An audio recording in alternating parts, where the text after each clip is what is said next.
සන්ධි අමාරුද? කොහෙත්ම නැහැ. ඔයාලා ඉගෙන ගන්න විදිහේ ප්‍රශ්න තියෙන්නේ. කවදාවත් අමතක නොවෙන්න, කවදාවත් වරදින්නේ නැති වෙන්න. මේ විදිහට සන්ධි ඉගෙනගෙන බලන්න. ලෝපයේදී වෙන්නේ පෙරපදයේ අග අකුර, ඒ කියන්නේ පූර්වස්වරය ලොප් වෙලා ඉතිරි ටික එකතු වීම හෝ පසුපදයේ මුල් අකුර, ඒ කියන්නේ පරස්වරය ලොප් වෙලා ඉතිරි ටික එකතු වීම. ආදේශයේදී වෙන්නේ පූර්වස්වරය හා පරස්වරය කියන දෙකම ලොප් වෙලා ඉතිරි ටිකට අලුත් අකුරක් ආදේශ වීම.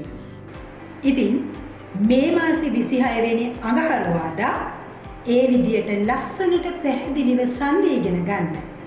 සිංහලෙන්ම සිංහල ඔන්ලයින් පන්තියට එකතු වෙන්න කතා කරන්න අපිට 0766යි 987යි 888ට.